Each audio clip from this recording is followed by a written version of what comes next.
জান্নাত, আজ আমাদের রিলেশনের 1 মাস হয়ে গেল, অথচ তুমি আমাকে এখনো পর্যন্ত তোমার একটা ছবি দিলে না।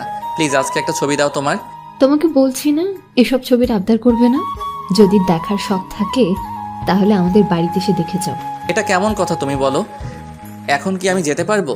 তুমি বোঝার চেষ্টা করো না কেন? একটা ছবি দিলে কি হবে? তোমাকে বলেছি না যদি দেখতে চাও তাহলে আমার বাড়িতে আসো। আমার এসব জোরাজুরি ভালো লাগে না। তোমার বাড়িতে কিভাবে যাব? আমি কিছু জানি না। আচ্ছা, তোমার জানতে হবে না। দেখি, যেদিন যেতে পারবো সেদিনই তোমাকে দেখবো। এই তো ছেলের মতো কথা। ওই স্যার বলতে হবে না। ঠিক আছে বললাম না। ওই বাবু, এখন বাই, মা আসছে, পরে কথা হবে। তাই বলে ফোনটা রেখে চলে গেল। এখন আসেন, আমাদের পরিচয়টা জেনে নিন। আমি হৃদয়, এবার অনার্স 3য় বর্ষের ছাত্র। আর যে মেয়েটির সাথে কথা বললাম তার নাম জান্নাত। আমি ঢাকায় থেকে লেখাপড়া করি, আর জান্নাতের বাড়ি সিরাজগঞ্জ। জান্নাত এবার ইন্টার ফার্স্ট ইয়ারে পড়ে। আমাদের প্রথম পরিচয় ফেসবুকে। আস্তে আস্তে কথা বলতে বলতে দুজন দুজনের খুব ভালো বন্ধু হয়ে যাই, কিন্তু কখন যে আমি অজান্তেই তাকে ভালোবেসে ফেলি আমি নিজেও জানি না। তাকে কোনোদিন দেখি নাই, কিন্তু আমার মনের ঘরে তাকে নিয়ে একটি স্বপ্ন বেঁধেছি। ওর কাছে যতদিন ছবি চাইছি ততদিন আমাকে নিষেধ করছে। আপনারা দেখলেন তো এখন কি বলল। হৃদয়, একটু এদিকে আয় তো। পরিচয়টা তো দিয়ে দিলাম, এখন মা ডাকছে, বাকিটা আপনারা পড়ে নিন। হ্যাঁ মা, বলো কি হয়েছে? ঘরটা এমন অবহেলা করে রেখেছিস কেন? নিজের ঘরটা গুছিয়ে রাখতে পারিস না? ওহো মা, তুমি জানো আমি একটু অগোছালো, তবু প্রতিদিন একই কথা কেন বলো? দুদিন পরে বউ যখন ঘরে আসবে তখন কি করবি? হ্যাঁ মা তুমি যে কি বলো না, তখন তো তোমার বৌমা এসব করবে। হয়েছে, আর বলতে হবে না। তাড়াতাড়ি রেডি হয়ে নাস্তার টেবিলে আয়। নাস্তা রেডি আছে, খেয়ে ভার্সিটিতে যা। ঠিক আছে মা। তারপর আমি রেডি হয়ে নাস্তা করে ভার্সিটিতে যাই। ভার্সিটিতে আমার বেস্ট ফ্রেন্ড হচ্ছে ইব্রাহিম। সেই ইন্টার থেকে আমরা দুজনে একসাথে লেখাপড়া করছি। দুজনের বেস্ট ফ্রেন্ড, কখনো আমাদের মধ্যে ঝগড়া হয় না। ভার্সিটিতে যেতেই দেখলাম ইব্রাহিম বট গাছের নিচে বসে আছে। কিরে, কখন আসলি? দোস্ত 5 মিনিট হলো। আজ দেখছি তোর মন খারাপ, ব্যাপার কি? কিছু হয়েছে নাকি? আরে না রে দোস্ত, কিছু হয়নি। তো তুই একা বসে কেন? আর সবাই আসেনি? সবাই এসেছে। সবাই যে যার ক্লাসে চলে গেছে। আমি তোর জন্য অপেক্ষা করছি এখানে। তো তুই তোর ক্লাসটা মিস করলি? আরে একদিন ক্লাস না করলে কিছু হয় না। পরের ক্লাস কয়টায়? 10টা 40-এ। আচ্ছা ঠিক আছে, তাহলে ততক্ষণ একটু আড্ডা দেই। হ্যাঁ তাই তো বলবি। মহারাজ দেরি করে আসবে আর ক্লাস মিস করবেন, আড্ডা দিতে হবে। দোস্ত, কাল থেকে আর লেট হবে না, প্রমিস। তুই তো প্রতিদিনই প্রমিস করিস, একদিনও কি রাখতে পারিস? সরি দোস্ত, আর হবে না। ঠিক আছে। তারপর বসে দুজনের আড্ডা দেই। 10টা 20-এ সবার ক্লাস শেষ হয় আর সবাই বটগাছ তলায় চলে আসে। তারপর সবাই মিলে আড্ডা দেই। এই সুমন, তোর বাবার কি অবস্থা এখন? হাসপাতালে ভর্তি আছে।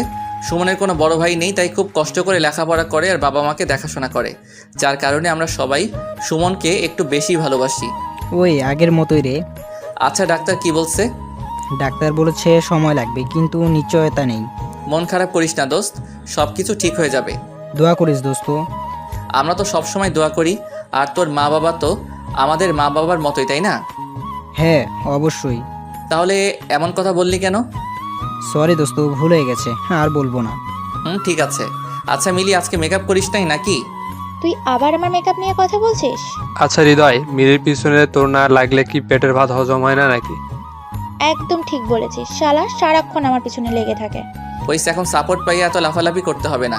তুমি যে মেকআপ ম্যান তা তো সবাই জানে, সারাক্ষণ মেকআপ নিয়ে ব্যস্ত। এবার কিন্তু বাড়াবাড়ি হয়ে যাচ্ছে হৃদয়। আচ্ছা বোন, ভুল হয়েছে, মাফ কইরা দে। হয়েছে, এত ঢং করতে হবে না। বাহ, না চাইলেও দোষ। আচ্ছা ঠিক আছে, আজকের পর আর কোনো দিন তোর কাছে মাফ চাইবো না। আচ্ছা তোরা কি শুরু করলি বলতো? আচ্ছা সব কিছু বাদ দে তো দোস্ত, খুব ক্ষুধা পাইছে, চল ক্যান্টিনে যাই। তোর ক্ষুধা লাগছে, তুই মিলিরে নিয়ে যা। আমাদের ক্লাসের সময় হয়ে গেছে, আমি আর ইব্রাহিম ক্লাসে গেলাম। যখন তোদের আবার ক্লাস আছে। ক্লাস না থাকলে কি আমি যাই? সবই বুঝি, না খাবার ধান্দা শুধু। ওই কি বললি তুই? তোদের আমি খাওয়াই না? প্রতিদিন যে ক্যান্টিনে বসে এটা ওটা খাস, কি খাওয়াই? আহা চল তো হৃদয়। আচ্ছা ঠিক আছে, তোরা ক্যান্টিনে গিয়ে বস, আমরা ক্লাস করে আসছি, তারপরে একসাথে খাওয়া দাওয়া করব। আর তোদের যদি দেরি না পছন্দ হয় তাহলে খেয়ে নিতে পারিস, আমি এসে বিল দেবো, সমস্যা নাই। সত্যি দিবি তো? হ্যাঁ দেবো, এখন যা তোরা।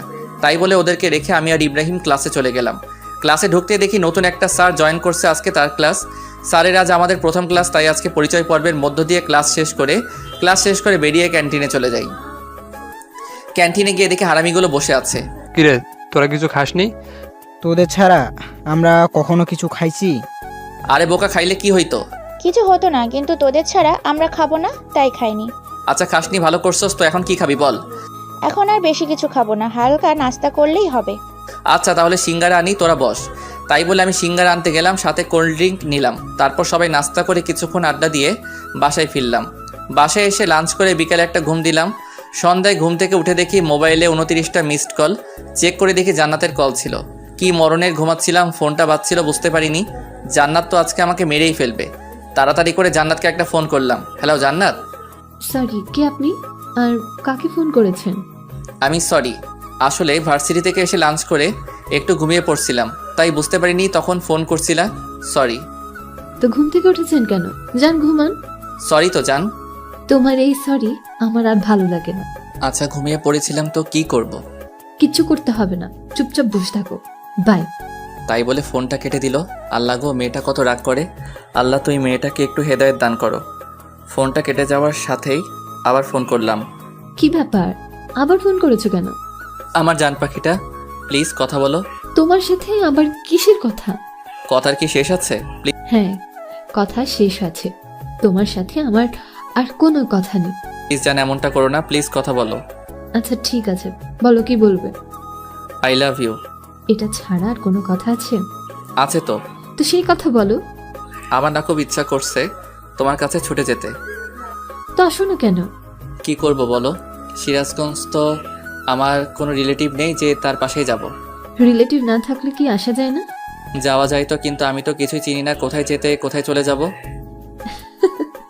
তুমি কোন দুনিয়ার মানুষ? কেন? তুমি ডিজিটাল যুগে এসে হারিয়ে যাওয়ার ভয় করছো? আমি আমার ভয় করি না। যদি তুমি কোনো কারণে হারিয়ে যাও, সেদিন আমার মরণ ছাড়া কিছু হবে না। হয়েছে, এখন আর ইমোশনাল কথা বলতে হবে না। তারপর জান্নাতের সাথে অনেকক্ষণ কথা বলে ফোনটা রেখে একটু ছাদে যাই। আমাদের ছাদে একটি দোলনা আছে, তো ছাদে গিয়ে দোলনায় বসে দোল খাচ্ছিলাম, এমন সময় সুমনের ফোন আসলো।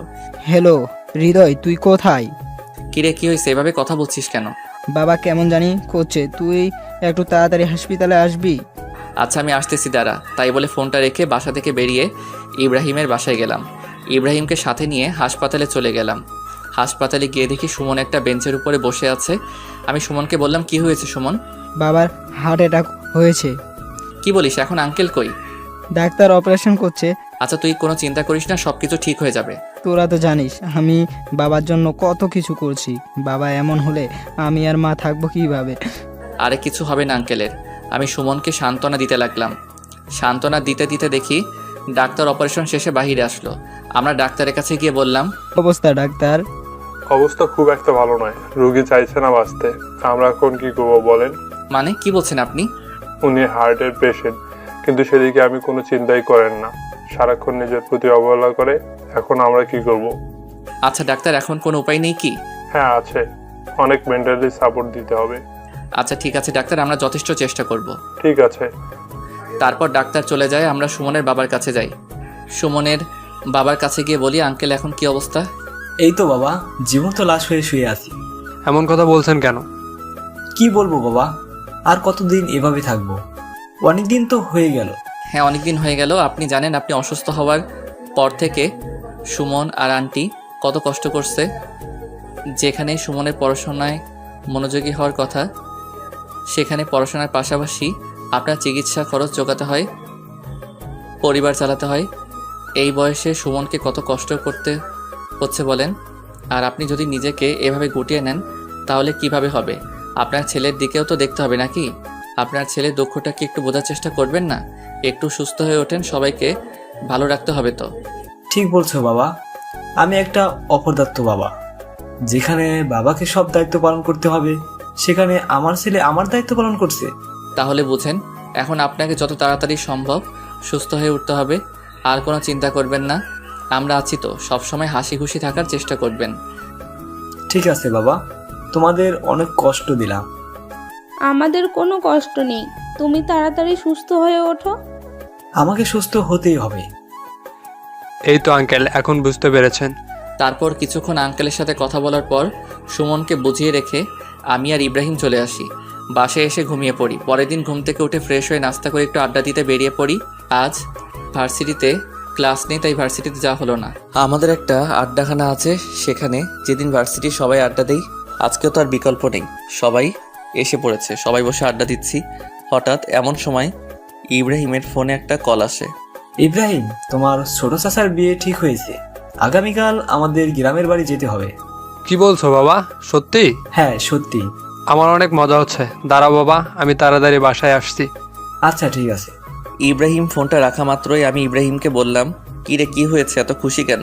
আর বলিস না, আমার ছোট চাচার বিয়ে ঠিক হয়েছে। কাল সকাল সকাল আমাদের গ্রামের বাড়িতে যেতে হবে।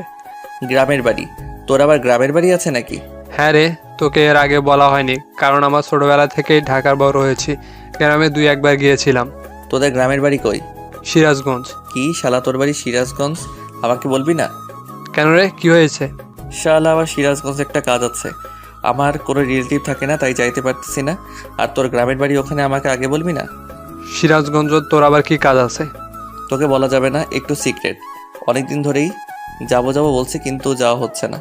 আচ্ছা, এতই যখন সিগারেট, তাহলে একটা কাজ করতে পারিস। কি কাজ? আমাদের সাথে কাল আমাদের গ্রামের বাড়িতে চল, তাহলে আমার চাচার বাড়ি গিয়ে তোর কাজটা হয়ে যাবে। আমি ইব্রাহিমের কথা ফেলতে পারলাম না, কারণ আমি সিরাজগঞ্জ যাওয়ার জন্য অনেক চেষ্টা করছিলাম। এখন সুযোগ পেয়েছি, হাতছাড়া করব না। তাহলে তো খুব ভালো হয়। আচ্ছা ঠিক আছে, তাহলে রেডি হয়ে নিস, কাল সকালে রওনা দিব। আচ্ছা ঠিক আছে দোস্ত, আজকে আমি অনেক খুশি, কারণ জান্নাতের সাথে দেখা করার জন্য সিরাজগঞ্জে যাচ্ছি। বাসায় গিয়ে জান্নাতকে ফোন দিলাম। হ্যালো জান্নাত, এবার তুমি পালাবে কোথায়? এবার তোমাকে দেখেই ছাড়বো। মানে কি বলছো তুমি? আগামীকাল আমি সিরাজগঞ্জ যাচ্ছি। সত্যি? আগামীকাল তুমি আমার সাথে দেখা করার জন্য সিরাজগঞ্জ আসছো? হ্যাঁ জান, সত্যি। শুধু একদিনের জন্য না, বেশ কিছুদিন থাকবো। বাহ, তাহলে তো খুব খুশির খবর। কিন্তু কোথায় আসবে, কার বাসায় আসবে? আমার বেস্ট ফ্রেন্ডের বাড়িতে। তোমার আবার বেস্ট ফ্রেন্ড সিরাজগঞ্জে কিভাবে হলো? আরে বলো না, আমার বেস্ট ফ্রেন্ডের গ্রামের বাড়ি সিরাজগঞ্জ, আমি জানতামই না। আজকে জানলাম, তাই আর দেরি করছি না, আগামীকাল চলে যাব। আচ্ছা ঠিক আছে, দেখে শুনে এসো। ওকে জান। এভাবে জানাতের সাথে অনেকক্ষণ কথা বললাম। তারপর মা বাবাকে জানালাম আগামীকাল সিরাজগঞ্জ যাব ইব্রাহিমের চাচার বিয়েতে। মা বাবা রাজি হয়ে যায়, কারণ তারা জানে ইব্রাহিম আমার বেস্ট ফ্রেন্ড। রাত্রে আমার সব কাপড় চোপড় গুছিয়ে নিলাম। পরের দিন সকালে আমি, ইব্রাহিম আর ওর মা বাবা সবাই সিরাজগঞ্জের উদ্দেশ্যে রওনা দিলাম। দীর্ঘ 5 ঘন্টা যাত্রা করার পর আমরা বাসায় পৌঁছালে ইব্রাহিমের গ্রামের বাড়িতে যেয়ে বাড়ির কলিং বেল বাজাতেই হুট করে কি যেন আমার মাথায় একটা লাঠি দিয়ে বাড়ি দিল। আমি কিছু বুঝে ওঠার আগেই মেয়েটা সামনে থেকে দৌড়ে পালালো। পাশে দেখে ইব্রাহিম বলল, কিছু মনে করিস না দোস্ত, এটা আমার পাগলির ছোট বোন। অনেকদিন ধরে গ্রামে আসি না তো, তাই আমাকে মারার জন্য এসেছিল, কিন্তু ভুল করে তোকে মেরে ফেলছে। তোর আবার বোন আছে? হ্যাঁ রে, ও তো ছোটবেলা থেকেই গ্রামে থাকে। গ্রাম ছেড়ে নাকি ওকে যেতে মন চায় না। বাহ, ভালো তো। আচ্ছা, আমরা কি গেটে দাঁড়িয়ে কথা বলবো নাকি ভিতরে যাব? হ্যাঁ বাবা, ভিতরে চলো। তারপর আমরা বাসার ভিতরে যাই। ভিতরে গিয়ে দেখি মেয়েটি বসে আছে। আঙ্কেল আন্টি সবাই যে যার রুমে গেল। ইব্রাহিম তার ছোট বোনকে বলল, মিম, এটা আমার বেস্ট ফ্রেন্ড হৃদয়, ওকে একটা রুমে জায়গা দে, আমাদের সাথেই থাকবে। ঠিক আছে ভাইয়া। আমি মেয়েটার দিকে হা করে তাকিয়ে আছি। সত্যি মেয়েটা দেখতে অসম্ভব সুন্দর, কিন্তু বেশিক্ষণ তাকিয়ে থাকতে পারলাম না, কারণ সে আমার বেস্ট ফ্রেন্ডের ছোট বোন আর আমি অন্য একজনকে ভালোবাসি। যাই হোক, তারপর আমাকে একটি রুমে নিয়ে গেল আর বলল, এটা আপনার থাকার রুম, যান ফ্রেশ হয়ে একটু রেস্ট নেন। তোমাকে ধন্যবাদ। মেয়েটা ওয়েলকাম জানিয়ে চলে গেল। হঠাৎ আমার ফোনে কল বেজে উঠলো। জান্নাত ফোন করেছে। তাহলে তুমি সিরাজগঞ্জ এসেই গেলে? তুমি কিভাবে জানলে? এখন থেকে তোমার প্রত্যেকটা কদমই আমি দেখতে পাবো। মানে কিভাবে? সেটা তো তোমাকে বলা যাবে না। আচ্ছা, তুমি এখন লাল শার্ট পরে আছো না? তুমি এগুলো কিভাবে বলছো? সব জানতে পারবে। এখন থেকে তুমি আমার নজরে নজরে থাকবে। তুমি কখন কি করছো সবকিছুই আমি জানতে পারবো। আমি কিছুতেই বুঝতে পারছি না জান্নাত এগুলো কিভাবে জানে। আচ্ছা জান্নাত, তুমি কি আমাকে একটু খুলে বলবে? সময় হোক, সব কিছু জানতে পারবো। এটা আবার কেমন কথা? আমার সাথে লুকোচুরি খেলছো? যা মনে করবে তাই। তোমার জন্য এত কষ্ট করে আমি সিরাজগঞ্জে আসলাম, আর তুমি? এত কথা বলো না তো। এখন ফোন রাখলাম, পরে কথা হবে, বাই। এটা বলে জান্নাত ফোনটা রেখে দিল। আমি তো বিছানার উপর বসে গেলাম। বিছানার উপর বসে ভাবছি, জান্নাত আমার উপস্থিতি বুঝলা কিভাবে, আর জানলেই বা কিভাবে? আমি কি পোশাক পরে আছি না? ঘটনাটা কেমন জানি এলোমেলো লাগছে। এগুলো ভাবতে ভাবতে গিয়ে ফ্রেশ হয়ে নিলাম। ফ্রেশ হয়ে একটু রেস্ট নিলাম। অনেকক্ষণ পর ইব্রাহিম আমার রুমে এসে আমাকে ডেকে বলল, তুই তো কখনো গ্রামে আসিসনি, আর আমিও অনেক দিন ধরে গ্রামে আসিনি, তাই চল বাইরে থেকে একটু ঘুরে আসি। আচ্ছা ঠিক আছে চলো। আমি আর ইব্রাহিম বাড়ি থেকে বের হতে যাবো, এমন সময় মিম সামনে এসে দাঁড়িয়ে বলল, ভাইয়া কোথায় যাচ্ছিস? এ তো একটু বাইরে ঘুরতে যাব। কেন? তুই তো অনেকদিন যাবৎ গ্রামে আসিস না। গ্রামের রাস্তাঘাট কি তোর মনে আছে? তাই তো, আমরা তো এ কথা একদমই মনে ছিল না। আচ্ছা, যাওয়ার সময় সুজনকে সাথে নিয়ে যাস। আচ্ছা ঠিক আছে। সুজন ইব্রাহিমের বড় চাচার ছেলে, কিন্তু বয়সে আমাদের ছোট। সুজনকে নিয়ে গ্রামে ঘুরছি। সত্যি গ্রামের দৃশ্য অনেক সুন্দর। আশেপাশে ক্ষেত খামার আর তার মাঝখান দিয়ে রাস্তা। খুব মজা হচ্ছিল। চারপাশে পাখির কিচিরমিচির শব্দ। সত্যি শহরের সাথে গ্রামের কখনো তুলনা হয় না। ঘুরতে ঘুরতে হঠাৎ জান্নাতের একটা SMS আমার ফোনে আসলো। বাইরে ঘুরেছো ঠিক আছে, কিন্তু এলাকার অন্য কোনো মেয়ের দিকে তাকালে কিন্তু চোখ তুলে ফেলবো। ও আল্লাহ, জান্নাত আমার প্রতিটা খবর কি করে জানছে? জান্নাত এখন কোথায় আছে আমি তো কিছুই বুঝতে পারছি না। আর আমার খবরগুলো কিভাবে পাচ্ছে আমার তো মাথায় আসছে না। আচ্ছা তুই কোথায় আছো বলো তো? ঠিক সময় আসুক সবকিছু জানতে পারবে। তোমার জন্য এত কষ্ট করে আমি আসলাম, আর আমার সাথে দেখাই করছো না? কিচ্ছু বলার নাই, অপেক্ষা করো। সবুরে মিমা ফলে। কি আর করার, কোনো উপায় নেই জান্নাতকে দেখার। গ্রামটা ঘুরে দেখা শেষে বাসায় ফিরি। বাসায় ফিরে রুমে রেস্ট নিচ্ছি। এমন সময় দেখলাম মিম বারবার আমার রুমের সামনে দিয়ে ঘুরপাক খাচ্ছে। আমি বুঝলাম না ব্যাপারটা কি। মেয়েটা আমার রুমের সামনে দিয়ে এমন ঘোরাঘুরি করছে কেন? একটু পর ডিনারের জন্য ইব্রাহিম এসে ডেকে গেল। তারপর ডিনার শেষে রুমে এসে শুয়ে আছি। একটু পর আমার ফোনে মেসেজ আসলো। কি ব্যাপার, সারাদিন রুমের মধ্যে শুয়ে বসে থাকো, খারাপ লাগছে না? তুমি কোথায় আছো এখন? আর তুমি কিভাবে বুঝলে আমি রুমের মধ্যে বসে আছি? তোমাকে বলেছি না, তোমার প্রত্যেকটা কদম এখন থেকে আমি দেখতে পাবো। তাহলে আমার সামনে আসছো না কেন? সঠিক সময় আসুক, ঠিকই সামনে যাব। আচ্ছা, তোমাকে যেটা বলার জন্য মেসেজ দিয়েছি, চলো কাল দেখা করি। সত্যি কাল দেখা করবা? হ্যাঁ, দেখা করব। কাল স্কুলের মাঠে চলে এসো, দেখা হবে। কিন্তু আমি তো স্কুলের মাঠটা চিনি না, কিভাবে যাব? তুমি বাসা থেকে বেরিয়ে ডান দিকে একটা রাস্তা আছে, সেই রাস্তা দিয়ে সোজা চলে আসবে। তারপর সামনে একটা মোড় দেখতে পাবে, সেখান থেকে উত্তর দিকে একটু সামনে গেলেই স্কুলের মাঠ পড়বে, আর সেখানে আমরা দেখা করব। আচ্ছা ঠিক আছে যান। সত্যি আজ আমি অনেক খুশি। কাল জান্নাতের সাথে দেখা হবে এটা ভাবতেই আমি খুশিতে আত্মহারা হয়ে যাচ্ছি। কাল প্রথম জান্নাতের সাথে আমার দেখা হবে। আমি খুবই এক্সাইটেড হয়ে আছি। জান্নাতের কথা ভাবতে ভাবতে কখন ঘুমিয়ে গেছি বুঝতে পারছি না। পরের দিন সকালে ঘুম থেকে উঠে নাস্তা করে স্কুলের মাঠে চলে যাই, কিন্তু কোথাও জান্নাতকে দেখতে পারছি না। হঠাৎ সামনে থেকে 4-5টা মেয়ে আসলো। কি ব্যাপার, এখানে দাঁড়িয়ে কি করেন?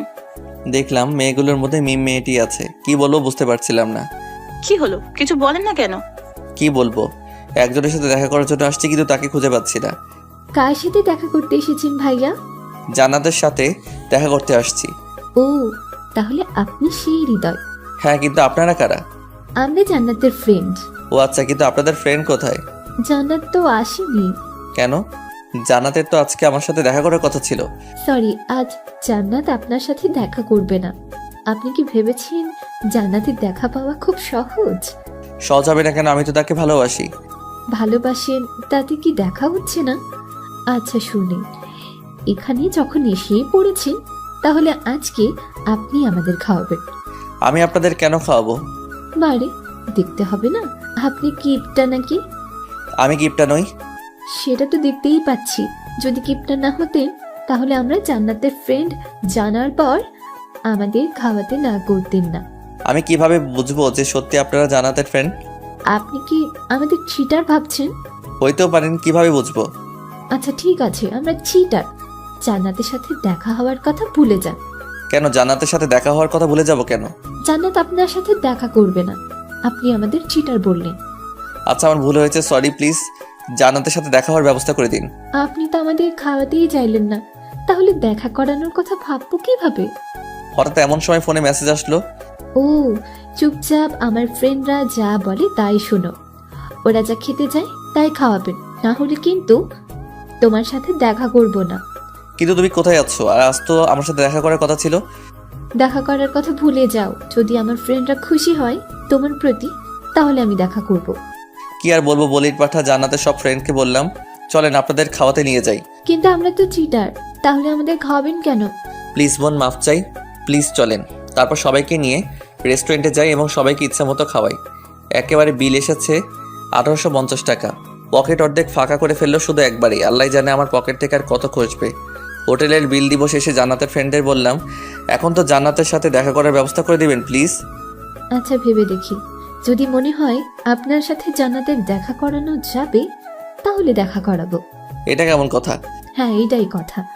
আর হ্যাঁ, আমার ভাইয়া যেন আজকের ব্যাপারে কোনো কিছু না জানে। আচ্ছা ঠিক আছে।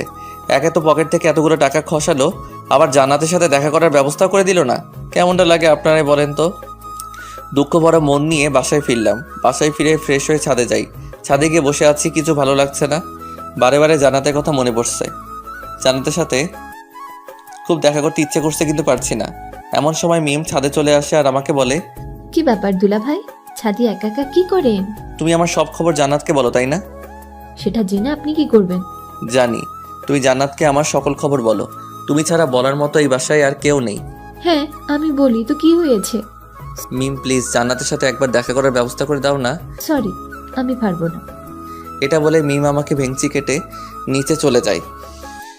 কি বলবো কিছু বুঝি না। সবাই আমার সাথে প্রতারণা শুরু করে দিয়েছে। কার জন্য এই সিরাজগঞ্জে আসলাম তার সাথে আমার দেখা হচ্ছে না। বিয়ের এখনো 3 দিন বাকি, আর তাই সবাই প্ল্যান করে যমুনা নদীতে ঘুরতে যাবে। ইব্রাহিমের বাড়ি থেকে যমুনা নদী বেশি দূর না, তাই প্ল্যান অনুযায়ী পরের দিন সকালে যমুনা নদীতে ঘোরার জন্য বেরিয়ে পড়ি। যমুনা নদীর বাড়ি গিয়ে সবাই অনেক আনন্দ করেছি। নদীতে প্রচুর স্রোত বইছে। নদীর ধারে কিছুক্ষণ আড্ডা দেওয়ার পর সবাই মিলে প্ল্যান করি নৌকায় করে কিছুক্ষণ ঘুরবো। কথা মতো একটা নৌকায় উঠে পড়ি। আজ জীবনে প্রথম নৌকায় উঠছি, খুব ভয় করছে যদি নৌকা থেকে পড়ে যায় বা নৌকাটা ডুবে যায়। কিন্তু সবাই নৌকায় অনেক মজা নিচ্ছে। সবাই নৌকার উপর নাচানাচি করছে। আমি সাঁতার জানি না, তাই আমার ভয়টা অনেক বেশি ছিল। ইব্রাহিমও সাঁতার জানতো না, কারণ ও ছোটো থেকেই ঢাকায় বড় হয়েছে। ইব্রাহিম আর আমি খুব ভয় পাচ্ছিলাম। সবাই নাচানাচি করছে, খুব মজা করছে তারা। তাদের দেখে খুব হিংসা হচ্ছিল। উফ, আমিও যদি ওদের সাথে একটু নাচতে পারতাম। কিন্তু আমার তো ভয় করছে যদি নৌকাটা ডুবে যায়। সব কিছু ভুলে ভাবলাম যা হবার হবে, সবার সাথে আমিও নাচবো। সবার সাথে নাচতেছি, হঠাৎ এমন সময় একজনের সাথে ধাক্কা লেগে আমি নৌকার উপর থেকে নদীর ভেতরে পড়ে যাই। আমি সাঁতার জানি না, পানির মধ্যে সাহায্যের জন্য চিৎকার করছি, কিন্তু স্রোতে আমি নিজেকে কন্ট্রোল করতে পারলাম না। পানির স্রোতের মধ্যে আমি হারিয়ে যেতে লাগলাম। এমন সময় মিম নদীতে লাফ দিয়ে আমাকে খুঁজতে লাগে, কিন্তু কিছুতেই খুঁজে পাচ্ছিল না। অনেকক্ষণ খোঁজাখুঁজির পরে আমার দেহটা খুঁজে পায়। তারপর আমার দেহটি নৌকার উপরে উঠায়। আমার দেহ নৌকার উপরে উঠিয়ে তাড়াতাড়ি করে নদীর পাড়ে নিয়ে যাওয়া হয়। নদীর পাড়ে নিয়ে আমার পেটে চাপ দিয়ে পেট থেকে পানি বের করা হয়। পানি বের করার পরও আমার জ্ঞান ফেরে না। কি করবে কেউ বুঝতে পারছে না।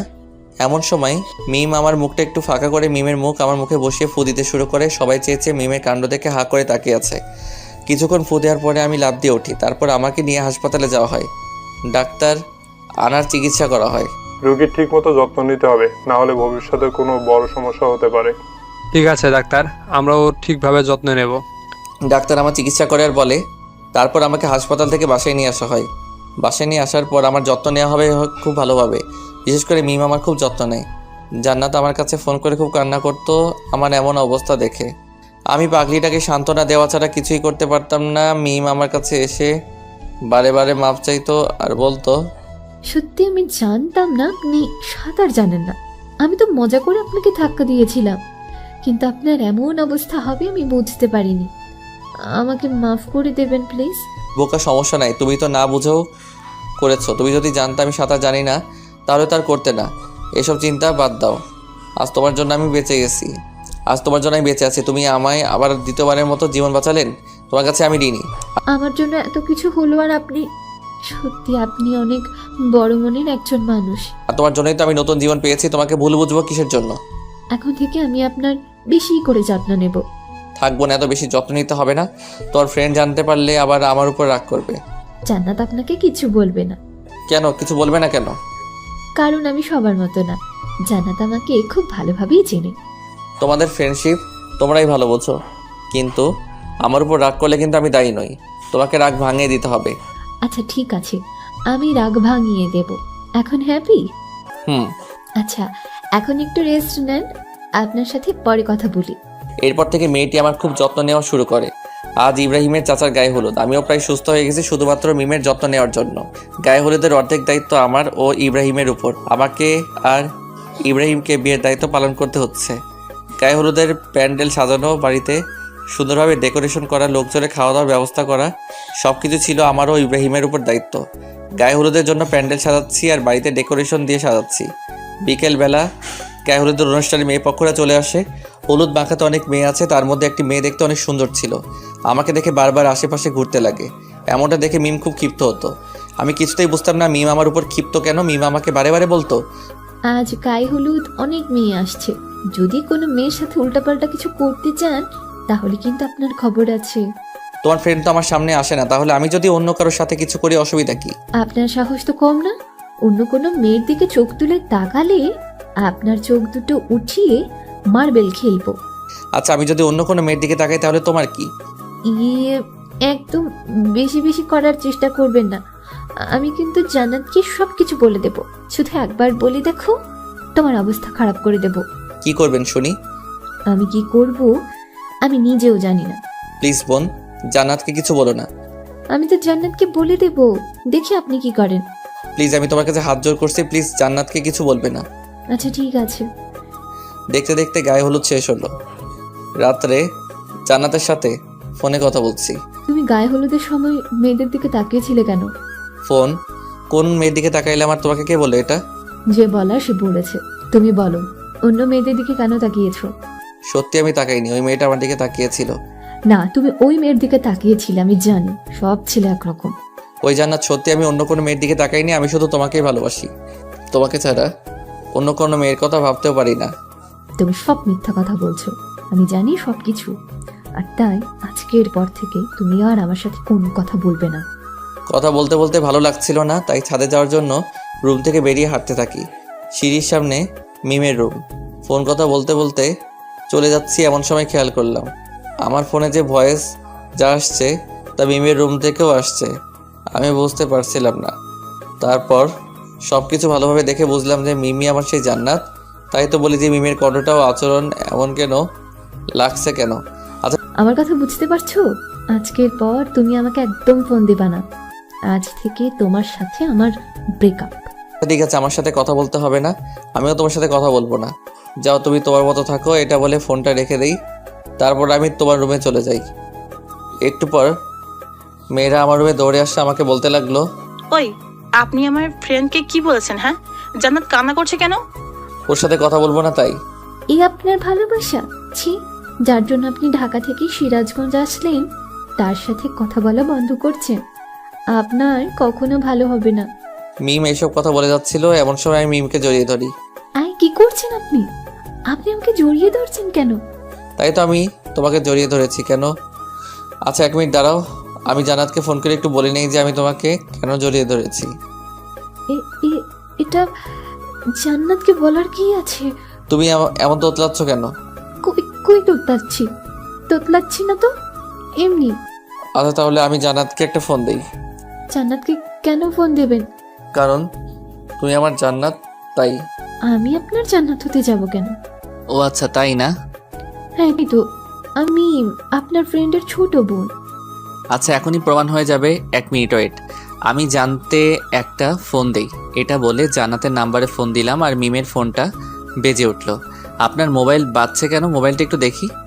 কে ফোন করেছে আপনাকে দেখি? না, মানে কেউ ফোন করেনি, আপনাকে দেখতে হবে না। আমি তো দেখেই ছাড়বো। মোবাইলটা দাও বলছি। না, আমি কিছুতেই মোবাইল দেব না। এটা আমার পার্সোনাল ফোন, আপনাকে কেন দেব? আমি কিছু জানি না, আমি নেব। মিমের সাথে জোরাজোরি করতে করতে আমি বিছানার উপর পড়ে যাই আর মিম আমার বুকের উপর পড়ে যায়। দুজন দুজনের খুব কাছে চলে এসেছি। দুজনে দুজনের নিঃশ্বাস অনুভব করতে পারছি। আমার কাছে কেন তুমি পরিচয় গোপন করলে বলো? তোমাকে পরীক্ষা করতে চেয়েছিলাম। তো তোমার পরীক্ষা কি শেষ হয়নি? হয়েছে। তাহলে এখন স্বীকার করলে তো তুমি আমার জান্নাত? এখন আর না স্বীকার করে উপায় আছে? তাহলে এখন ছোট্ট করে একটা মিষ্টি দাও। কেন মিষ্টি দেবো কেন? বারে, আমার সাথে এতদিন অভিনয় করলে, আমাকে এত কষ্ট দিলে, তার বিনিময়ে এখন আমাকে মিষ্টি দেবে না? না, দেব না। এটা বললে জান্নাত আমার বুকের উপর থেকে উঠে যেতে চাইল। আমি ওর হাত ধরে টান দিয়ে আবার বুকের মধ্যে টেনে নিলাম আর তারপর জান্নাতের ঠোঁটে আমার ঠোঁট লাগিয়ে ভালোবাসার প্রথম ছোঁয়া এঁকে দিলাম। এভাবে 3 মিনিট থাকার পর মিম আমাকে ছাড়িয়ে দৌড়ে তার রুমে পালিয়ে যায়। পাগলিটা আজ অনেক শরম পাইছে। পাবারই কথা, ভাবতেও পারিনি আজকে আমি ওর সাথে এমনটা করব। পাগলিটা রুমে গিয়ে ঘাপটি মেরে শুয়ে আছে। আমি মিমের রুমে গিয়ে মিমের কাঁধে হাত রাখলাম। আমার হাত রাখা দেখে মিম বিছানা থেকে উঠে দাঁড়িয়ে পড়ল। আমি মিমের গালে হাত রেখে বললাম, লজ্জা পাইছো? হুম তুমি ভাবতেও পারোনি কিভাবে ধরা পড়ে যাবে, তাই না? হুম। আচ্ছা, তুমি কিভাবে বুঝলে যে আমি জান্নাত? ওইটা সিক্রেট, বলা যাবে না। এই যে বলো, বলছি। না, বলবো না। তুমি বলবে না? আচ্ছা, তুমি এমন করতেছো কেন? আমি যেভাবেই হোক জানতে পারছি, তোমাকে সেটা জানতে হবে কেন? না, আমি শুনবো, তুমি বলো। আচ্ছা, বলতেছি। যখন তোমার সাথে কথা বলছিলাম তখন কথা বলতে বলতে ছাদে যাওয়ার জন্য রুম থেকে বেরিয়েছিলাম, আর তখন দেখলাম তোমার রুম থেকে সাউন্ড আসতেছে। তখনই বুঝতে পেরে গেছি। ও, তুমি তো তাহলে ভালো না। তোমার আড়ি পাতার অভ্যাস আছে। তোমাকে ধরার জন্যই তো আমাকে আড়ি পাততে হয়েছে। কতদিন হলো এসেছি, তুমি দেখাই দিলে না। যাও, তোমার সাথে কোনো কথা নেই। তাই বলে মুখ ঘুরিয়ে দাঁড়িয়ে আছে। আমি ওকে ঘুরিয়ে আমার সামনে নিয়ে এসে বললাম, এই পাগলি, আজ প্রথম তোমার সাথে আমার সামনাসামনি পরিচয় হলো, আর তুমি এভাবে মন খারাপ করে দাঁড়িয়ে থাকবে? থাকবোই তো, তোমার কি? এটা শোনার পর আমি জান্নাতকে আমার বুকের মধ্যে টেনে নিলাম। এবার বলো, আর রেগে থাকবে? এভাবে ভয় নিয়ে ধরেছেন কেন? আমাকে জড়িয়ে ধরার সাহস কি নেই নাকি? আছেই তো, দেখবে। দেখাও দেখি। তাই বলে জান্নাতকে খুব জোরে জড়িয়ে ধরি। দুজনে অন্য এক জগতে হারিয়ে গেছি। অনেকক্ষণ জড়িয়ে ধরে থাকার পর মিম আমাকে ছাড়িয়ে বলল, ওই যান, এখন যাও, আবার কেউ দেখে ফেলবে। আচ্ছা যান। তারপর মিমের রুম থেকে বেরিয়ে আমি আমার রুমে চলে আসি। রাতে ঘুম ধরছিল না, তাই মিমকে ফোন করে ছাদে আসতে বলি। আমিও ছাদে চলে যাই। আমি ছাদে দাঁড়িয়ে আছি। একটু পর মিম ছাদে আসলো।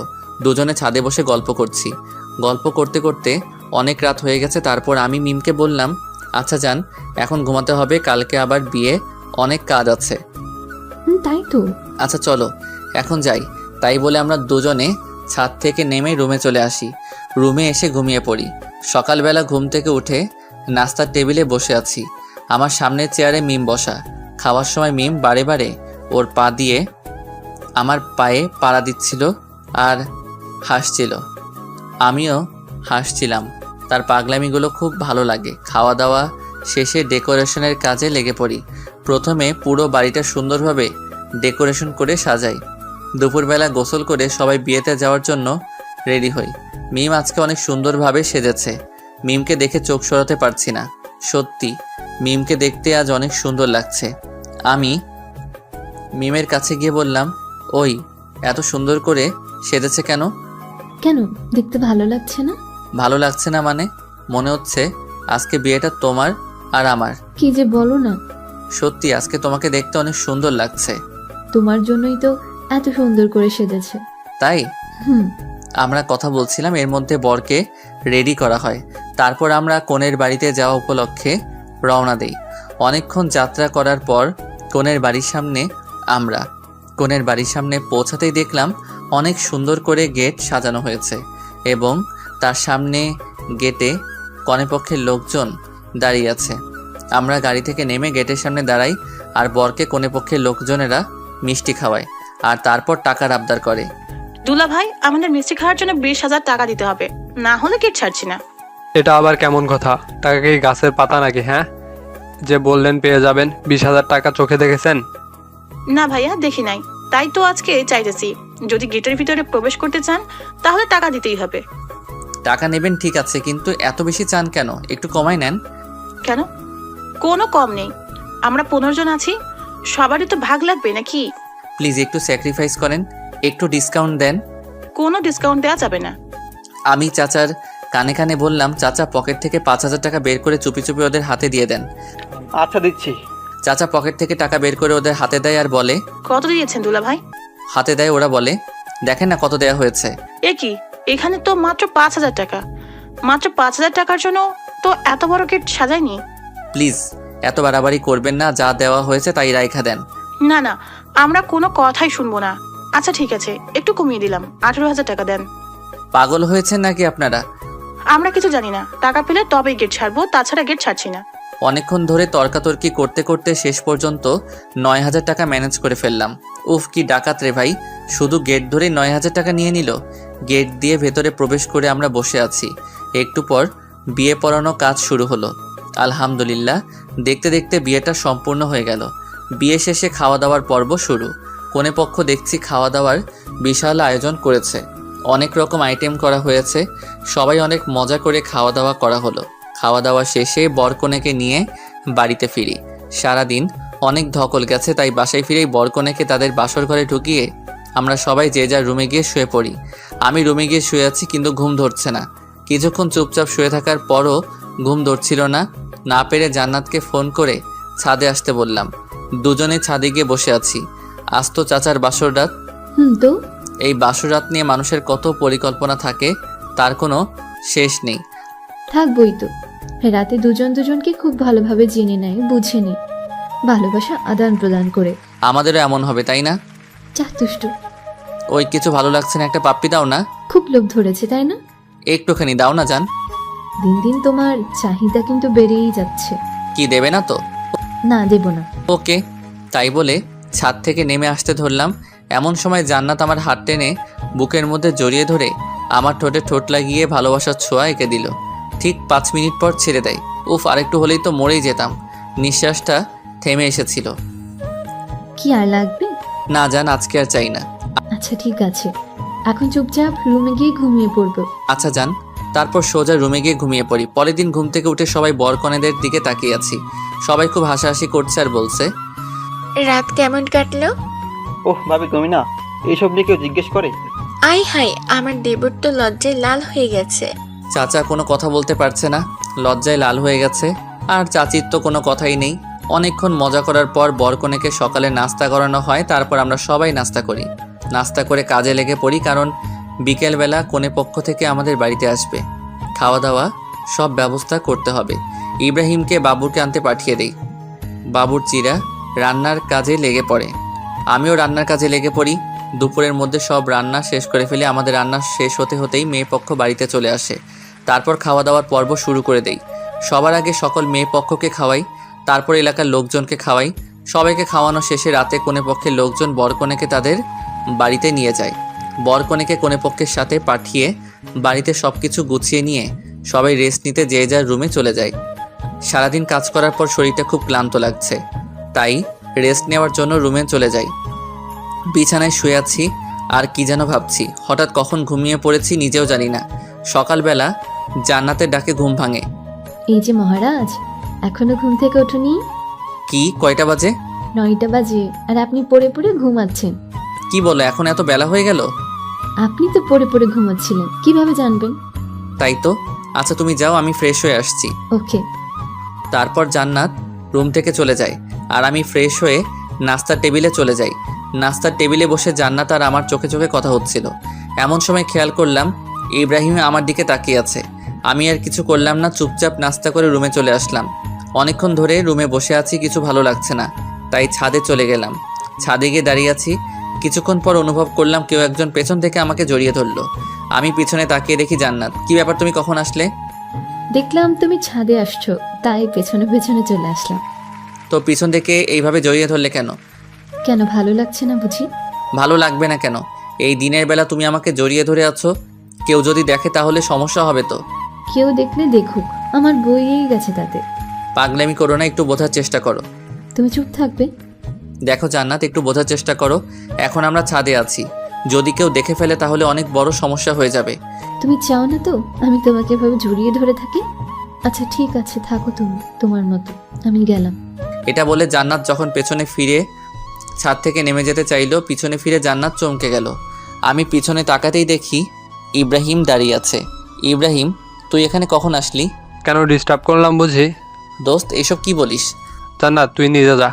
ভাইয়া, তুই হৃদয়কে কিছু বলবি না। তোকে নিচে যেতে বলছি, তুই নিচে যা। জান্নাত ইব্রাহিমের ধমক খেয়ে নিচে চলে যায়। এদিকে ইব্রাহিম আর আমি ছাদে রয়ে গেলাম। ইব্রাহিমে আমাকে বলছে, আমি প্রথমে থেকে যা সন্দেহ করেছিলাম তাই সত্য হলো। দোস্ত আমার কথা শোন। তুই আর কি বলতে চাস? তোকে আমি আমার বেস্ট ফ্রেন্ড ভাবতাম, আর তুই আমার সাথে এমন করলি। দোস্ত শোন, জান্নাতের সাথে আমার অনেক আগে থেকে পরিচয়। আমাদের প্রথমে ফেসবুকে আলাপ হয়, তারপর আস্তে আস্তে কথা বলতে বলতে আমাদের মধ্যে একটা সম্পর্ক গড়ে ওঠে। বিশ্বাস করো, আমি একদমই জানতাম না যে জান্নাত তোর বোন। আমি তো জান্নাতকে কখনো দেখেছিলাম না। জান্নাতকে আমি না দেখে ভালোবেসেছিলাম। তোর সাথে এখানে আসার পরে আমি জানতে পারিনি যে তোর বোন মিম আমার জান্নাত। আমি তো পরশুদিন জানতে পারলাম যে এটা আমার সেই জান্নাত যাকে আমি ভালোবাসি। দেখ হৃদয়, তুই আমার বেস্ট ফ্রেন্ড। আমার ছোটো বোন মানে তোরও ছোটো বোন। আমি আমার বোনকে অনেক ভালোবাসি, আর তোকেও অনেক ভালোবাসি।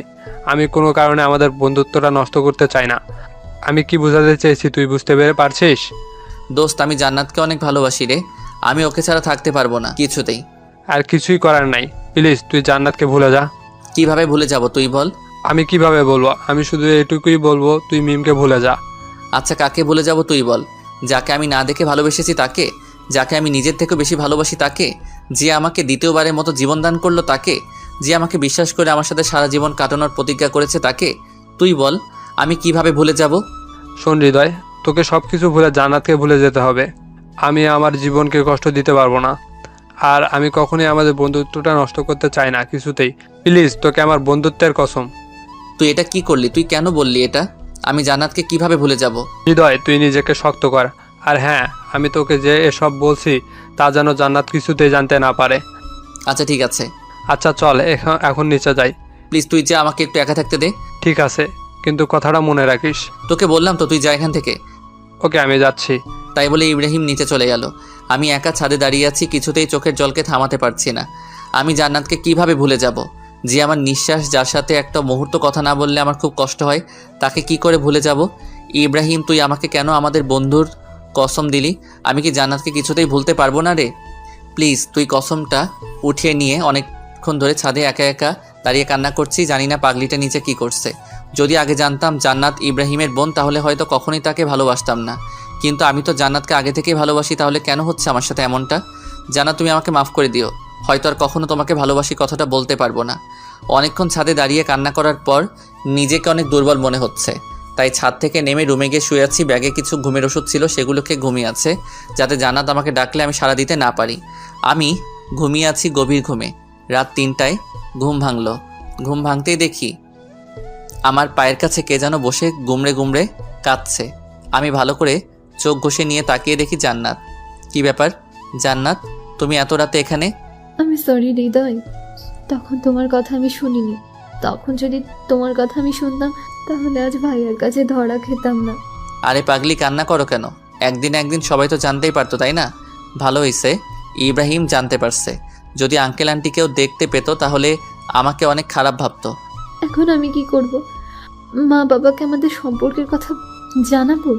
পাগল নাকি? এখন আঙ্কেল আন্টি এসব জানতে পারলে আমাদের ভুল বুঝবে। আঙ্কেল আন্টি কখনোই এটা মেনে নেবে না, কারণ আমি একটা বেকার ছেলে।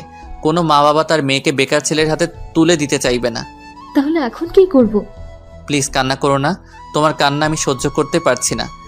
তাহলে এখন কি করব তুমি বলো? দেখো জান্নাত, এখন আর আমাদের কিছু করার নেই। প্লিজ তুমি এখন আমাকে ভুলে যাও। কি? আমি তোমাকে ভুলে যাব? জান্নাত প্লিজ একটু বোঝার চেষ্টা করো। আমাদের সম্পর্কটা কন্টিনিউ করা সম্ভব না। ইব্রাহিমকে আমি আমার ভাইয়ের চেয়ে অনেক বড় কিছু ভাবি। ইব্রাহিম কষ্ট পাবে এমন কোনো কাজ আমি করতে পারবো না। প্লিজ জান্নাত, তুমি আমাকে ভুলে যাও। আমি কিছুতেই তোমাকে ভুলতে পারবো না। তোমাকে ছাড়া আমি এক মুহূর্তে থাকতে পারি না, তুমি জানো না? প্লিজ জান্নাত, এমন পাগলামি করো না। কেন তুমি আমার জীবনে আসলে? কেন তুমি আমাকে এতটা ভালোবাসলে? কেন তুমি আমায় এতটা পাগল করলে? কেন এখন তুমি আমায় ভুলে যেতে বলছো? জানি না। আচ্ছা, একটা কাজ করলে হয় না? কি কাজ? চলো না আমরা কোথাও পালিয়ে যাই। কিছুতেই না। আমি আমার মা বাবাকে কষ্ট দিতে পারবো না। আমি আমার বেস্ট ফ্রেন্ডকে কষ্ট দিতে পারবো না। আমি তোমার মা বাবাকে কষ্ট দিতে পারবো না, কারণ মা বাবাকে কষ্ট দিয়ে কখনো সুখে থাকা যায় না। আর তাই প্লিজ আর পাগলামি করো না। এতদিন যা হয়েছে ভেবে নাও সব কিছু ভুল ছিল। মনে করো তোমার সাথে আমার কোনোদিন দেখা হয়নি, তোমার সাথে কোনোদিন আমার আলাপ হয়নি, তোমার সাথে কোনো রিলেশনই ছিল না আমার। আমি কিছুতেই পারবো না এটা। এই পাগলি, প্লিজ আর কান্না করো না। আচ্ছা তুমি বলো, তুমি আমাকে ভুলে থাকতে পারবে? হ্যাঁ পারবো। সত্যিই তুমি পারবে আমাকে ভুলে থাকতে? কেন পারবো না? তোমাকে ভুলে থাকা তো কোনো ব্যাপারই না। দেখো, আমি যদি তোমাকে ভুলে থাকতে পারি তাহলে তুমি পারবে না কেন? তুমি তো একটা বেঈমান। তুমি আমাকে ভালোই বাসনি।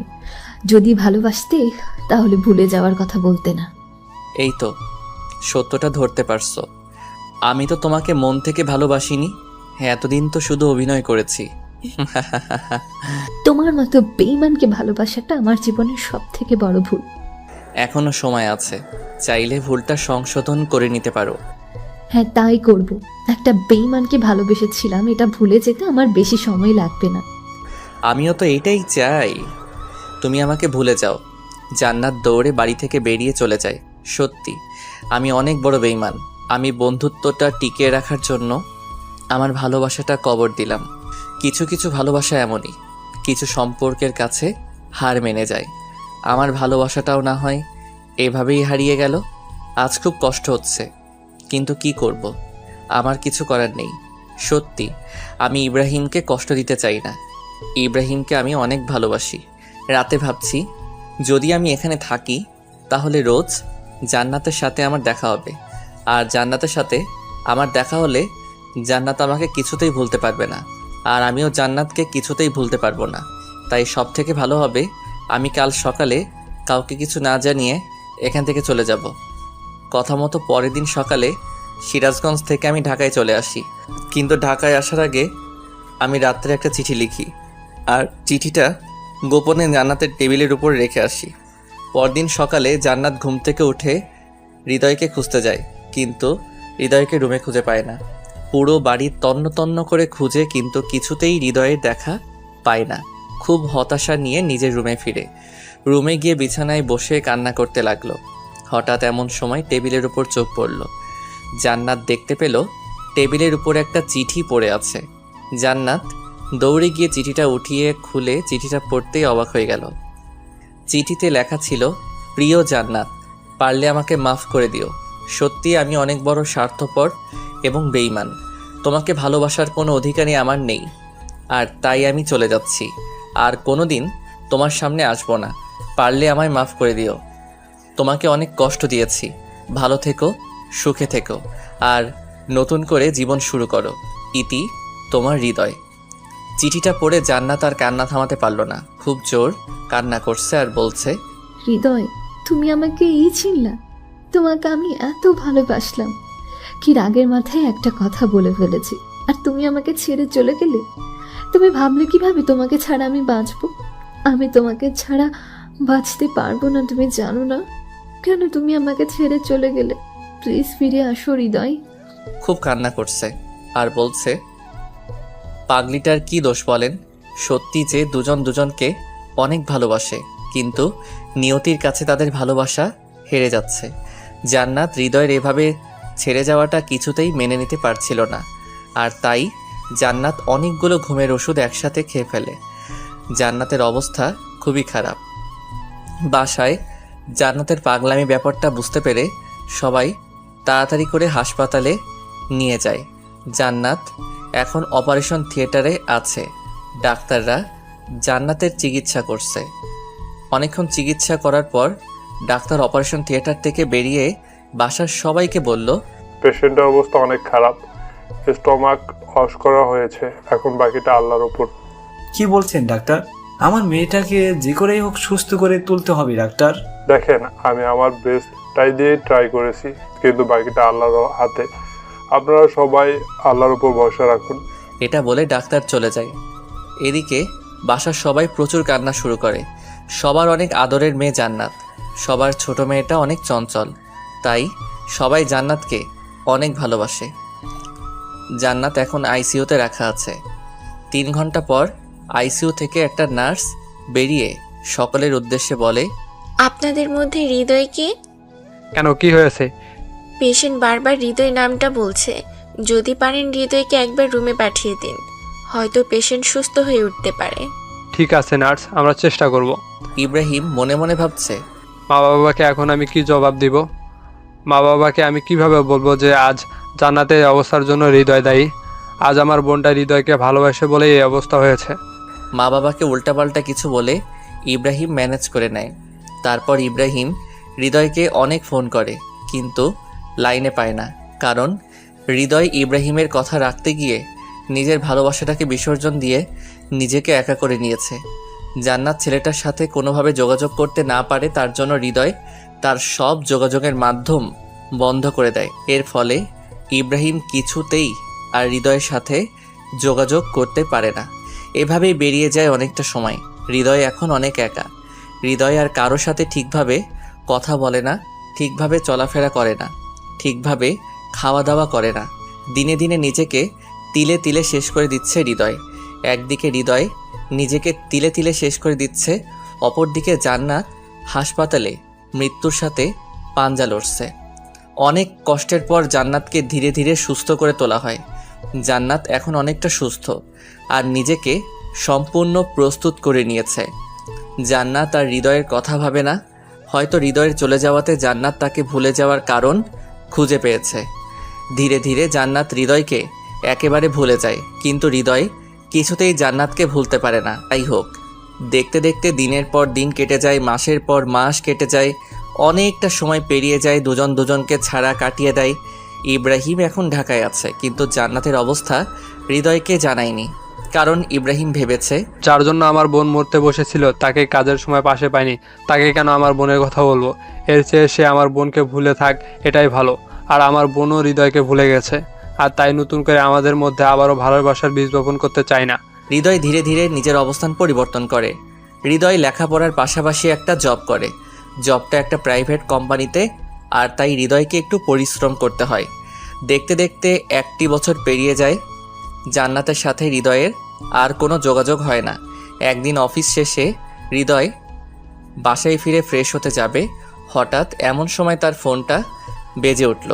হ্যালো হৃদয়, তুই কোথায় আছিস? ইব্রাহিম অনেকটা আতঙ্কিত কণ্ঠে বলল।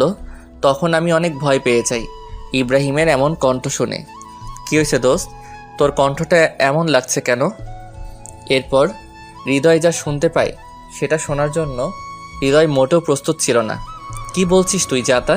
দোস্ত, এখন আমি কি করব? আমার বোনটা যে আর সমাজে মুখ দেখাতে পারবে না। এটা শুনে হৃদয় বাসা থেকে এক দৌড়ে বেরিয়ে গাড়ি ধরে সিরাজগঞ্জ চলে যায়। সিরাজগঞ্জ গিয়ে সোজা হাসপাতালে চলে যায়। হাসপাতালে গিয়ে দেখতে পায় জান্নাত একটা বেডে শুয়ে আছে। তার পাশে চাচা চাচি দাদা দাদি বসে আছে আর কান্না করছে। আমি কি বলবো বুঝতে পারছি না। সত্যি আমার অনেক কষ্ট হচ্ছে। আমি ভাবতেও পারিনি আমার জান্নাতের সাথে এমনটা হবে। আপনারা ভাবছেন জান্নাতের সাথে কি হয়েছে, তাই তো? আজ জান্নাতের গ্যাং রেপ হয়। হ্যাঁ, আপনারা যা শুনেছেন সত্যি। আজ জান্নাতের সতীত্ব নষ্ট করে দেয় এলাকার বাজে কিছু ছেলে। হৃদয় জান্নাতের কাছে গিয়ে জান্নাতের হাতে হাত রেখে বলে, এসব কি করে হলো? কি হলো জান্নাত, বলছো না কেন? কি হলো জান্নাত, কিছু বলছো না কেন? আমার সাথে কথা বলবে না? দেখো, আমি অতীতে যা করছি তার জন্য তুমি আমাকে শাস্তি দিও, কিন্তু প্লিজ এখন কথা বলো। জান্নাত কারোর সাথে কথা বলছে না বাবা। কেন কথা বলছে না চাচা? মেয়েটার সাথে যা হয়ে গেল, এরপর কিভাবে মেয়েটা কথা বলবে? কিভাবে এত কিছু হয়ে গেল আমাকে কেউ বলবে প্লিজ? সুজন আমার হাত ধরে টেনে নিয়ে হাসপাতালের ছাদে চলে যায়। তারপর সুজন বলে, ভাই আমি বলছি কি হয়েছিল। তাড়াতাড়ি বলো কি হয়েছিল। তারপর সুজন হৃদয়কে বলতে লাগলো কিভাবে এত কিছু হলো। আজ জান্নাতের কলেজ বন্ধ ছিল, তাই আমি জান্নাতকে জোর করে আমার স্কুলে নিয়ে যেতে চেয়েছিলাম। আর তাই জান্নাত আপুকে নিয়ে আমি স্কুলের উদ্দেশ্যে রওনা দিই। মাঝ রাস্তায় যেতে দেখি কিছু বকাটে ছেলে রাস্তার পাশে বসে আছে। সেগুলোকে দেখেই বোঝা যাচ্ছিল তারা অনেক খারাপ, অনেক বাজে। তারা অনেক বাজে বাজে কথা বলছিল। তারা বলছিল, ইস মামা কি জিনিস রে, ওহ মামা ফিগারটা দেখেছিস? এমন আরো অনেক বাজে কথা বলছিল। জান্নাত আপু এগুলো সহ্য করতে না পেরে ওই ছেলেগুলোর কাছে গিয়ে জান্নাত আপু জুতা খুলে একটি ছেলের গায়ে জুতার বাড়ি মারে আর বলে, তোদের ঘরে মা বোন নেই? জীবনে কোনোদিন মেয়ে দেখিসনি? মায়ের দুধ খেয়ে বড় হোসনি? মেয়ে দেখলে জিভে পানি আসে কেন? কুত্তার বাচ্চা। আপু এমন কথা শুনে ছেলেগুলো হঠাৎ করে বসা থেকে লাফ দিয়ে উঠে জান্নাত আপুকে জোর করে ধরে উঠিয়ে নিয়ে যেতে লাগলো। আমি ওদেরকে অনেক বাধা দেই, কিন্তু আমি অনেক ছোট আর একা, তাই ওদেরকে বাধা দিতে পারিনি। আমাকে ধাক্কা দিয়ে ফেলে দিয়ে জান্নাত আপুকে নিয়ে ওরা চলে যায়। জান্নাত আপু অনেক আকুতি মিনতি করে বলে, আমাকে ছেড়ে দে শয়তানেরা, ভালো হবে না বলে দিচ্ছি। তোদের ভালোই বলছি, আমাকে ছেড়ে দে। তোমাকে ছাড়বো তো অবশ্যই শোনা, কিন্তু তার আগে আমাদের কাজটা তো হাসিল করে নিই। জান্নাত আপুকে টানতে টানতে ওই জানোয়ারগুলো নিয়ে যায় আমার চোখের সামনে দিয়ে। আমি কিছুই করতে পারিনি। তারপর জান্নাত আপুকে একটি রুমের মধ্যে নিয়ে যায় এবং তারা সবাই মিম আপুর উপর ঝাঁপিয়ে পড়ে। মিম আপুকে ওরা জানোয়ারের মতো ছিঁড়ে খায়। কথাগুলো বলতে বলতে সুজনের চোখ দিয়ে জল গড়িয়ে পড়ছিল। কথাগুলো শুনে আমার শরীরের লোমগুলো খাড়া হয়ে গেল।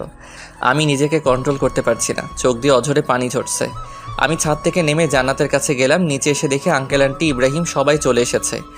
সবাইকে একটু সাইড করে আমি জান্নাতের পাশে গিয়ে বসে জান্নাতের 2 হাত ধরলাম আর বললাম, সত্যি তোমার সাথে অনেক খারাপ হয়েছে। আমি কোনোদিন ভাবতেও পারিনি তোমার সাথে এমন কিছু হবে। প্লিজ নিজেকে ছোট করে দেখো না। তুমি সুস্থ হয়ে ওঠো তাড়াতাড়ি, জানোয়ারদের শাস্তির ব্যবস্থা করব। ওরা অনেক খারাপ, ওদের সাথে আমরা পেরে উঠবো না। চাচা কোনো চিন্তা করবেন না, আমি আছি। আমি সব কিছু দেখে নেব। তুমি ওদের সম্পর্কে কিছু জানো? এইসব জানোয়ারদের সম্পর্কে আমি কিছু জানতেও চাই না। আমি আইনের সাহায্য নিয়ে ওদের শাস্তির ব্যবস্থা করব। কিন্তু পুলিশ? কোনো কিন্তু না চাচা, আমি সব কিছু দেখে নেব। ইব্রাহিম তুই আমার সাথে চল। তাই বলে আমি ইব্রাহিম আর সুজনকে নিয়ে থানাতে চলে গেলাম। থানায় গিয়ে ওই জানোয়ারদের নামে কেস ফাইল করলাম। পুলিশগুলো আমায় বারবার বলছিল, আপনি যাদের নামে কেস করতে যাচ্ছেন তারা কে জানেন? তাদের সম্পর্কে আমার জানার কোনো ইচ্ছা নেই। আমি শুধু এইটুকু চাই, আসামিদের সঠিক শাস্তির ব্যবস্থা করা হোক। এখন তো সব কথা বলছেন, কিন্তু আবার একটু পরে মত বদলাবেন না তো? দেখেন দারোগা সাহেব, আমি যা করি ভেবে চিন্তা করি, আর আমি আমার কথা থেকে একটু নড়চড় হব না। আদালতে সঠিক প্রমাণ পেশ করতে হবে, পারবেন তো? অবশ্যই পারবো। আচ্ছা, তাহলে আমরা কেসটি নিচ্ছি। ঠিক আছে দারোগা সাহেব, আর হ্যাঁ, যত তাড়াতাড়ি সম্ভব আপনি আসামিদের গ্রেফতার করবেন। ঠিক আছে, আপনারা এখন আসুন। ওকে দারোগা সাহেব। তারপর থানা থেকে চলে আসি। হাসপাতালে আসতে সবাই আমাকে ধরে বলে, এমনি মেয়েটার এই অবস্থা, সবার সামনে মাথা উঁচু করে বাঁচতে পারবো না। আবার তুমি যা শুরু করলে হৃদয়। দেখেন আঙ্কেল, আমি যা করছি একদম ঠিক করছি। আচ্ছা, এখানে জান্নাতের দোষটা কোথায় আমাকে বলবেন? জান্নাত কি নিজের ইচ্ছায় ধর্ষিত হয়েছে? কি সবাই চুপ। ব্যাপার, চুপ করে আছেন কেন? জবাব দিন। আমাদের সমাজে সবথেকে বড় সমস্যা কি জানেন? আমাদের সমাজে যে মেয়েগুলো ধর্ষিত হয়, আমরা তাদেরকে ছোট করে দেখি, আমরা তাদেরকে খারাপ বলি। আর যে জানোয়ারগুলো মেয়েদের সাথে এমন খারাপ কাজ করে তাদেরকে বাহবা দেই।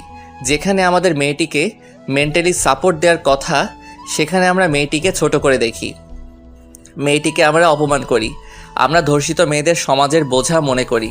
আচ্ছা, মেয়েরা কি ইচ্ছা করে ধর্ষিতা হয়? মেয়েরা কি চায় তাদের সব থেকে মূল্যবান সম্পদকেও এইভাবে কেড়ে নিক? অথচ একটি মেয়ে ধর্ষিত হবার পর আমরা মেয়েটিকে দোষী সাব্যস্ত করি, আর ধর্ষককে আমরা বড় করে দেখি।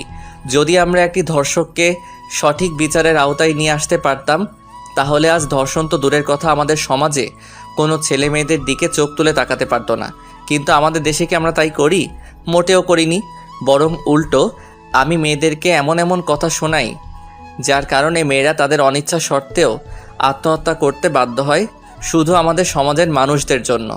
আমার কথাগুলো শুনে সবাই মাথা নিচু করে দাঁড়িয়ে, আচ্ছা আপনারাই বলুন, আমাদের সমাজে যে মেয়েগুলো ধর্ষিতা হয় তারা কি নিজ ইচ্ছায় ধর্ষিত হয়? তাহলে আমাদের সমাজে কেন ধর্ষিতা মেয়েদের পাশে দাঁড়ানো হয় না? কেন ধর্ষকদের শাস্তি দেওয়া হয় না?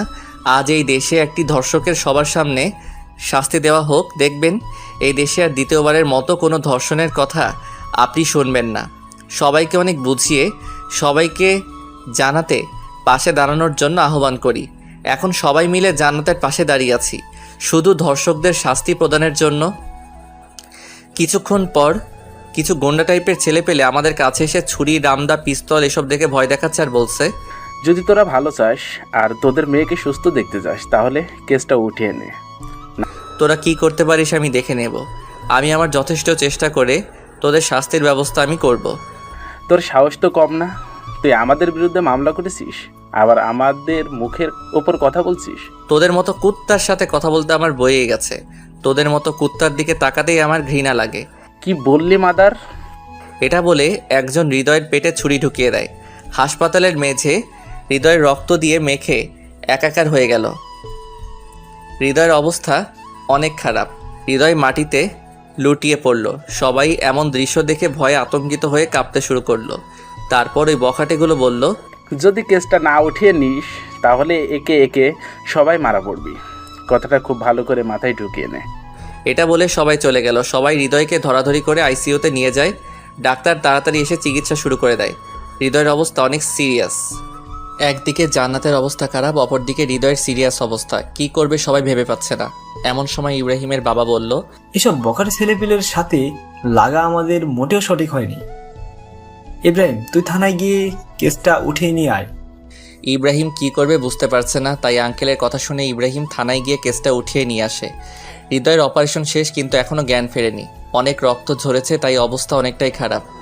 হৃদয়ের মা বাবাকে হৃদয়ের এমন অবস্থা জানানো হয়নি, কারণ হৃদয়ের মা বাবা এসব জানতে পারলে অবস্থা আরও খারাপ হয়ে যাবে। সবাই অনেক চিন্তায় আছে। ডাক্তার সবাইকে বলল, দেখেন রুগীর অবস্থা অনেক খারাপ, কখন কি হয়ে যায় কিছু বলা যাবে না। রুগীর অজ্ঞান না ফেরা পর্যন্ত আমরা কিছুই করতে পারবো না। এটা কি বলছেন ডাক্তার? হৃদয়কে যে করে হোক সুস্থ করেই তুলতে হবে। সরি, আমরা আমাদের যথাসাধ্য চেষ্টা করেছি। সবার মাথায় হাত। হৃদয়ের মা বাবাকে না জানিয়ে আর থাকতে পারছে না কেউ। ইব্রাহিমের বাবা হৃদয়ের বাবাকে ফোন করে সব কিছু খুলে বলে, আর তাদেরকে যত তাড়াতাড়ি সম্ভব সিরাজগঞ্জ চলে আসতে বলে। হৃদয়ের মা বাবা সময় নষ্ট না করে তাড়াতাড়ি করে সিরাজগঞ্জ চলে আসে। তারা এসে দেখতে পায়নি হৃদয় আইসিইউতে একটা জীবন্ত লাশ হয়ে শুয়ে আছে। হৃদয়ের মা অনেক কান্না করছে। হৃদয়ের বাবা সবাইকে বলছে, আমার ছেলের এত বড় ক্ষতি কে করলো? এই ছেলেগুলো জান্নাতকে ধর্ষণ করেছে তারাই। দাঁড়াও, তাড়াতাড়ি ব্যবস্থা করছি আমি। তাই বলে হৃদয়ের বাবা কাকে যেন একটু ফোন করলো। হ্যালো সবুজ ভাই, আমার অনেক বড় একটা সমস্যা হয়ে গেছে। কিছু গুন্ডা আমার ছেলের অবস্থা খারাপ করেছে, আমার ছেলেকে হত্যা করার চেষ্টা করেছে। এখন আমার ছেলে আইসিইউতে ভর্তি আছে, বাঁচবে কিনা মরবে আল্লাহই ভালো জানে। ওপাশ থেকে কি যেন বলল, তারপর হৃদয়ের বাবা বলল, আচ্ছা আপনি যত তাড়াতাড়ি সম্ভব সিরাজগঞ্জ চলে আসেন, আমি এর শেষ দেখতে চাই। তাই বলে ফোনটা কেটে দেয়। আপনাদেরকে হৃদয়ের বাবার সম্পর্কে তো কিছুই বলিনি, এখন হৃদয়ের বাবার সম্পর্কে জেনে নিন। হৃদয়ের বাবা একজন বিজনেসম্যান, ব্যবসার কাজে অনেক বড় বড় লোকজনের সাথে উঠা বসা করে। সমাজের সকল লোকের সাথেই তার ভালো সম্পর্ক। এখন যাকে ফোন করলো সে হচ্ছে ঢাকার একটি গ্যাং লিডার। হৃদয়ের বাবার বিভিন্ন কাজের জন্য সবার সাথে সম্পর্ক রাখতে হয়, তাই এই লোকটির সাথেও সম্পর্ক আছে। কয়েক ঘন্টা পর ওই লোকগুলোর সিরাজগঞ্জ এসে পৌঁছায়। তারপর লোকজনদের বখাটে ছেলেপেলের ডিটেলস বলা হয়।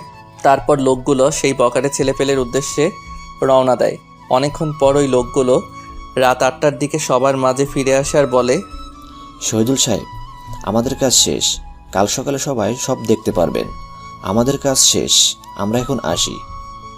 আবার দেখা হবে, ভালো থাকবেন, আর আশা করি আপনার ছেলে খুব তাড়াতাড়ি সুস্থ হয়ে যাবে। ঠিক আছে সবুজ ভাই, আপনাকে অসংখ্য ধন্যবাদ। তারপর লোকগুলো চলে যায়। সবাই শুধু ভাবছে কাল সকালে তাদের জন্য কি অপেক্ষা করছে, কারণ তারা কেউ জানে না বখাটেদের সাথে কি হয়েছে। দেখতে দেখতে সকাল হয়ে গেল। টিভিতে নিউজ হচ্ছে সিরাজগঞ্জ কিছু বখাটে ছেলেদের লাশ পাওয়া গেছে। তাদের লাশগুলো উলঙ্গ অবস্থায়, সবার লিঙ্গ কাটা অবস্থায় একটা গাছে উল্টা করে ঝুলানো ছিল। কে বা কারা এমন ঘটনা ঘটিয়েছে এখন কিছু বলা যাচ্ছে না। শোনা যাচ্ছে এই বখাটেগুলো কাল একটি মেয়েকে ধর্ষণ করে তারপর তাদের নামে থানায় মামলা করা হলে তারা মামলাকারীর ওপর ঝাঁপিয়ে পড়ে এবং তাকে ধারালো অস্ত্র দিয়ে আহত করে। এখন সে হাসপাতালে আইসিইউতে ভর্তি আছে। সবাই এমন খবর দেখে অনেক হতভম্ব। কাল রাতে যে এত কিছু হয়ে গেছে তারা সবাই ভাবতেও পারেনি। সত্যি ধর্ষকদের শাস্তি এমনই হওয়া উচিত, যাতে করে কেউ দ্বিতীয়বার আর কোনো মেয়ের দিকে চোখ তুলে তাকাতে না পারে। পরের দিন বিকাল 4টায় হৃদয়ের জ্ঞান ফেরে। জ্ঞান ফিরতেই সবাই হৃদয়ের কাছে ভিড় জমায়। সবাই অনেক খুশি, কারণ হৃদয়ের জ্ঞান ফিরেছে। হৃদয়ের মা বাবা হৃদয়কে বলে, বাবা তুই কোনো চিন্তা করিস না, তুই তাড়াতাড়ি সুস্থ হয়ে যাবি। বাবা, জান্নাতের কি খবর এখন? জান্নাত এখন ভালো আছে, তুই একটু নিজের চিন্তা কর। আর তুই যেই মেয়েটার জন্য এত রিস্ক নিতে গেলি কেন? যদি আজ তোর কিছু হয়ে যেত তাহলে আমরা কি নিয়ে বাঁচতাম? মা বাবা, আমার কিছুই হবে না আমি জানি, কারণ তোমাদের দোয়া সবসময় আমার সাথে আছে। আর জান্নাতকে আমি নিজের থেকে অনেক বেশি ভালোবাসি, তাই ওর জন্য এইটুকু করা আমার কাছে কিছুই না। তুই সত্যিই অনেক বড় একটা পাগল। হ্যাঁ, আমি তো পাগলই, শুধু জান্নাতের জন্য। আচ্ছা, ওই বকাটে ছেলেদের কি খবর এখন? পুলিশেরা কি ওদেরকে গ্রেফতার করেছে? ওদের অবস্থা শেষ, ওরা কেউ বেঁচে নেই। কি হয়েছে ওদের আর কিভাবে হয়েছে? তোর সব না জানলেও চলবে, এখন তাড়াতাড়ি সুস্থ হয়ে ওঠ, আমরা আর কিছু চাই না। ঠিক আছে বাবা। এখন হাসপাতালে একটা আনন্দমুখর পরিবেশ সৃষ্টি হয়। দেখতে দেখতে কিছুদিন কেটে যায়। হৃদয় এখন অনেকটা সুস্থ হয়ে ওঠে। হৃদয় তার মা বাবাকে জান্নাতকে বিয়ে করবে এমন কথা জানায়। হৃদয়ের বাবা বলে, তুই জান্নাতকে বিয়ে করবি, কিন্তু ও যে এখন সমাজের মুখে খারাপ হয়ে গেল। জান্নাত যে ধর্ষিত